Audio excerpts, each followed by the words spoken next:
be a very grave constitutional violation committed by the Election Commission itself. So, as a constitutional highest court, it is not our obligation to correct this very serious, grave constitutional violation, because it goes to the root of democratic principles enshrined in this constitution, and it has virtually disenfranchised all those who voted for that political party. This whole problem or issue is arising out of errors made by the Election Commission. Then surely it is or is it not, the duty of the court, the Supreme Court, to the extent that it is able to do that, to correct that error, to rectify the problem, and if there are alternate pathways available, legally available, to choose the one that results in the error being rectified. साबित हो चुका, election commission ने अदालती फैसले की गलत तशरीह की। इलेक्शन कमीशन ने गैर आईनी इकदाम किए तो क्या उसे दुरुस्त न करें? जस्टिस अतर मिनल्ला की मखसूस नशिस्तों से मुतालिक केस में रिमार्क्स कहा, क्या अदालत आईनी इदारे की गैर आईनी तशरीह की तौसीक कर दे? आइन की बुनियाद ही जमहूरियत पर खड़ी है। जस्टिस मुनीब अख्तर ने रिमार्क्स दिए, असल मसला इलेक्शन कमीशन की गलती के सबब पेश आया, मुतबादिल तरीके मौजूद हैं तो दुरुस्तगी होनी चाहिए। मुतनासिब नुमाइंदगी का मतलब है कि अवामी नुमाइंदगी झलकनी चाहिए। क्या अवाम ने खुद इन लोगों को बतौर आज़ाद उम्मीदवार चुना? क्या इलेक्शन कमीशन ने खुद इन लोगों को आज़ाद करार नहीं दिया? इलेक्शन कमीशन की गलती के नतीजे में बड़ी तादाद में आज़ाद उम्मीदवारों का आना बड़ा सवाल है। क्या सुप्रीम कोर्ट को ये गलती सुधारनी नहीं चाहिए? क्या वो कानूनी ऑप्शन नहीं अपनाना चाहिए जो इस गलती का अजाला करे? There is this one word, justice, and I'm going to erect an edifice on the basis of this one word. Then we might as well do away with the Constitution, because we are now imposing our vision on the nation. We are imposing what the Constitution says. Hang on, Constitution makers, you didn't quite get it right. We know what justice is. We are imposing our will on Parliament. That is not premise. That is, the orders have come before us. It has become obvious. You want to respond? We are ignoring the elephant in the room. जब कुछ ठोस मवाद ना मिले तो इंसाफ की अपनी मर्जी की तशरीह की जाती है। अदालत इंसाफ के तकाज़ों का नहीं, आइन और कानून का इतलाक़ करती है। चीफ जस्टिस काजी फाइज ईसा के मखसूस नशिस्तों से मुतल्लिक़ केस में रिमार्क्स कहा, नजरिए ज़रूरत के तमाम फैसलों में इंसाफ के तकाज़ों का ही जिक्र है। जस्टिस अतर मिनल्ला बोले, क्या आप चाहते हैं हम नजरिया ज़रूरत को दोबारा जिंदा कर दें? क्या कमरे में मौजूद हाथी को नज़रअंदाज किया जा सकता है? जस्टिस मंसूर अली शाह ने रिमार्क्स दिए, लोगों को इल्म था आज़ाद करार दिए गए उम्मीदवार पीटीआई के हैं। मुकम्मल इंसाफ का इख्तियार और कहाँ इस्तेमाल करना है जब अदालत पूरी तस्वीर ही ना देख सके? क्या अदालत आंखें बंद कर ले? ये कोई ज़मीन के तनाज़े का केस नहीं जो सिर्फ अपील तक महदूद रहे। सुप्रीम कोर्ट ने केस की मजीद समाअत 9 जुलाई तक मुलतवी कर दी। किसी पार्टी का इंतखाबी निशान नहीं तो क्या वो बतौर सियासी जमात खत्म हो जाएगी? Chief justice Islamabad high court के इलेक्शन कमीशन के इख्तियार से मुताल्लिक़ केस में रिमार्क्स। इलेक्शन कमीशन के वकील ने कहा, इलेक्शन कमीशन को सियासी जमात से इंतखाबी निशान वापस लेने का इख्तियार है। चीफ जस्टिस आमिर फारूक ने कहा कि लग रहा था सुप्रीम कोर्ट पीर तक केस निपटा देगी, शायद कुछ वक्त और लगेगा।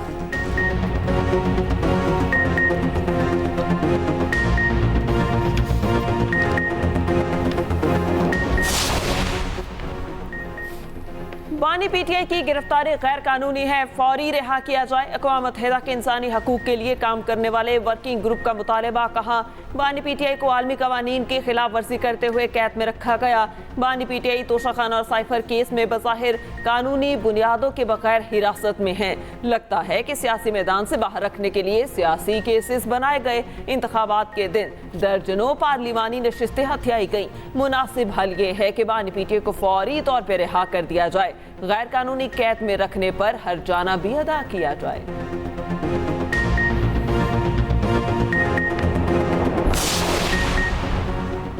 बानी पीटीआई की गिरफ्तारी और मुकदमात पाकिस्तान का अंदरूनी मामला है।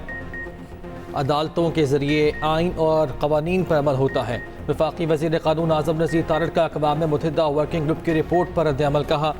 बानी PTI को मुल्की आइन और कानून के मुताबिक तमाम हुकूक हासिल हैं। कई मुकदमात में रिलीफ शफाफ और मुनसिफाना ट्रायल का मजहर है। आइन, कानून और आलमी उसूलों के मावरा मुतालबा अदल के मनाफी कहलाएगा।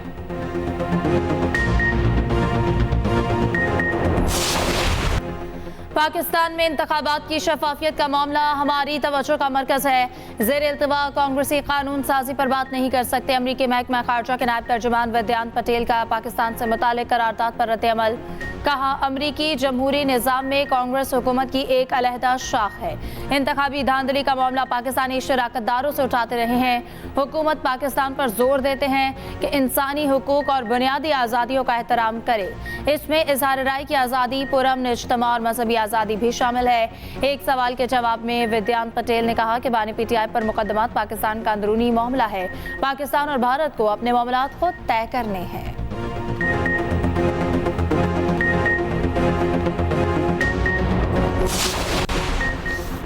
इंतखाबी धांधली ने मुल्क में सियासी अदम इस्तेहकाम पैदा किया। जब तक हकदारों को पार्लियामेंट में बैठने नहीं दिया जाएगा, अदम इस्तेहकाम मजीद गहरा होगा। रहनुमा तहरीक इंसाफ शिबली फराज की मीडिया से गुफ्तगू। कहा, मुल्क में इस्तेहकाम तब आएगा जब सही मानों में अवामी नुमाइंदे पार्लियामेंट में आएंगे।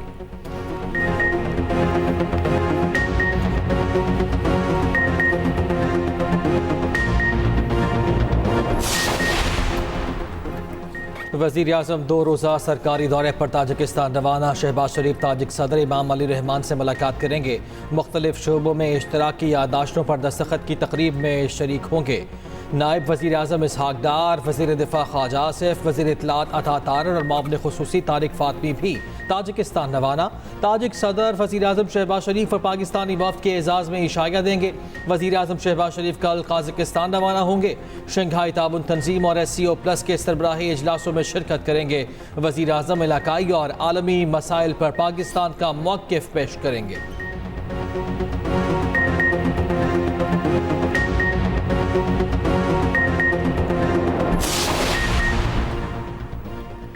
T20 वर्ल्ड कप 2026 के लिए क्वालिफाइंग ग्राउंड खेलने का खतरा टल गया। पाकिस्तान ने आलमी रैंकिंग की बुनियाद पर बराह रास्त क्वालिफाई कर लिया।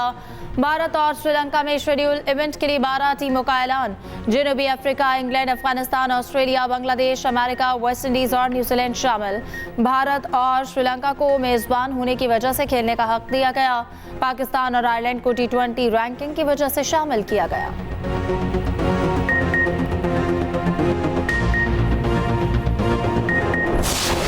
तनकीद है या जो बातें हमारे ऊपर है इस टाइम, तो हम इसके हकदार हैं। ऐसे नहीं कि हम कहें कि नहीं ये सारे लोग गलत कह रहे हैं, क्योंकि हमारी रिजल्ट ही बात करती है। हम भी मायूस थे और हमारी कौम भी मायूस होगी हमसे, क्योंकि जिस तरह एक्सपेक्टेशन थे ये, क्योंकि जब किसी एक्सपेक्टेशन ज़्यादा होती है तो उस तरह दर्द भी ज़्यादा होता है।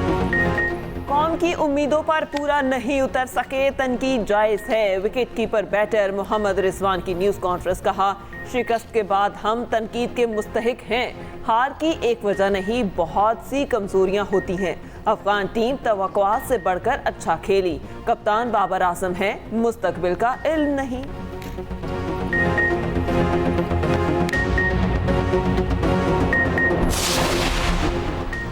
इस्लामाबाद की इलेक्शन पिटिशंस जल्द समाअत के लिए मुकर्रर करने के मुतफर्रिक दरखास्तें मंजूर। NH 47 और 48 में मुबैना धांधली के पिटिशंस पर समाअत 8 जुलाई को होगी। इलेक्शन ट्रिब्यूनल ने तारिक फजल चौधरी और राजा खुर्रम नवाज को तलब कर लिया। जस्टिस तारिक महमूद जहांगीरी ने इलेक्शन कमीशन हुकाम को भी तलब कर लिया।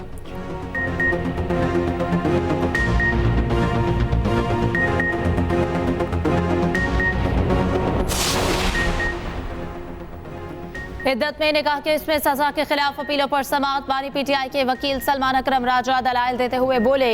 मुफ्ती सईद ने कहा कि इद्दत से मुतालिक औरत की बात हतमी है। मुफ्ती सईद और ख़ाबर मानिका ने अदालत के सामने गलत बयानी की। पूरे रिकॉर्ड को सामने रखे तो जाहिर होता है कि सियासी केस बनाया गया। एडिशनल सेशन जज अफजल मजरोका ने कहा कि अदालत ने हर सूरत 8 जुलाई तक केस खत्म करना है। अदालत ने केस की समाअत कल तक मुलतवी कर दी।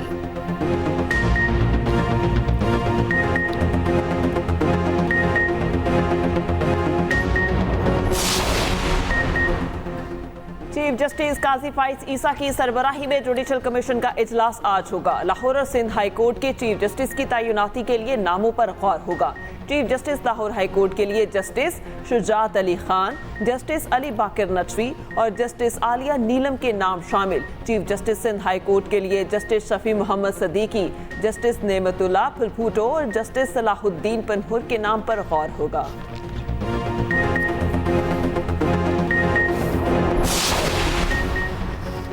दोहा में पाकिस्तान और अफगान अमूरी हुकूमत के दरमियान बाज़ाब्ता राब्ता। अफगान कॉन्फ्रेंस में शरीक पाक अफगान वफूद की मुलाकात। पाकिस्तानी वफ्द की सरबराही आसिफ दुरानी और अफगान वफ्द की क़यादत ज़बीहुल्लाह मुजाहिद ने की। पाकिस्तानी सफ़ीर ने कहा, पाकिस्तान और अफगानिस्तान के दरमियान बहुत कुछ मुश्तरक है, आम की ख्वाहिश दोनों तरफ मौजूद है। अफगान वफ्द ने कॉन्फ्रेंस में अफगान मौक़िफ़ की हिमायत पर पाकिस्तान का शुक्रिया अदा किया।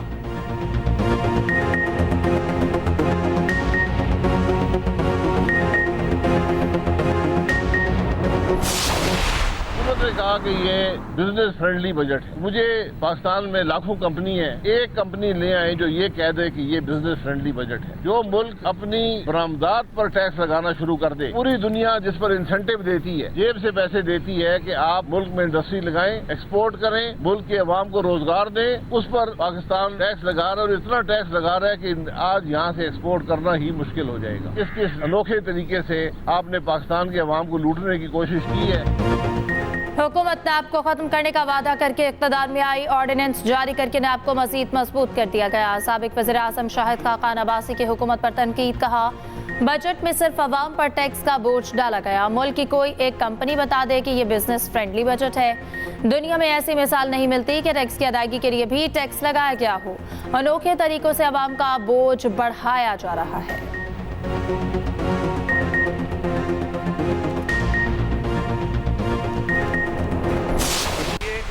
जो वजूद में आ गई, वो सिर्फ अपनी उस नफरत की सियासत से अलहदा नहीं होंगे, बल्कि अपनी सोच को भी तब्दील करेंगे। लेकिन इन्हें जब जहां मौका मिलता है, ये साबित करते हैं कि आज भी पैरोकार उसी सियासत के हैं, उसी लीडर के हैं जिसने इस सूबे के अंदर लोगों में नफरतें पैदा की, मुख्तलिफ ज़बानें बोलने वाले लोगों को लड़ाया आपस में और यह कत्तो गारतगरी करवाई। पाकिस्तान पीपल्स पार्टी की गुज़िश्ता हुकूमत थी तो हमने मुलाजमतें देने का सिलसिला जो कानून में तरीका है उसके मुताबिक शुरू किया।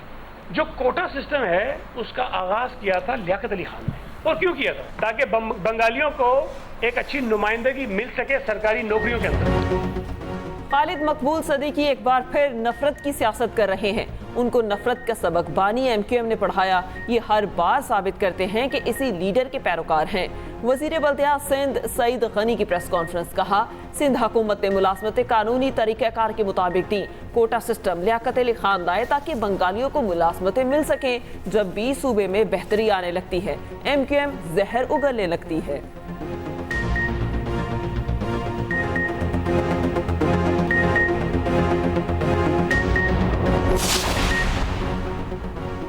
मुल्क में बारिशों के बाद हाब्स का राज। हवा में नमी बढ़ने से सांस लेने में दुश्वारी।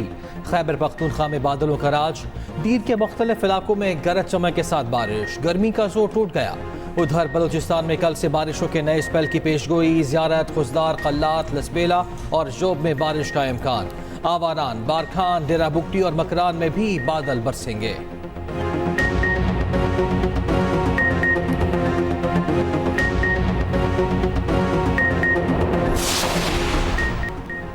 स्क्वॉश के मैदान में पाकिस्तान के लिए एक और एजाज। नासिर इकबाल ने ऑस्ट्रेलिया में होने वाली बेंडिगो ओपन स्क्वॉश चैंपियनशिप जीत ली।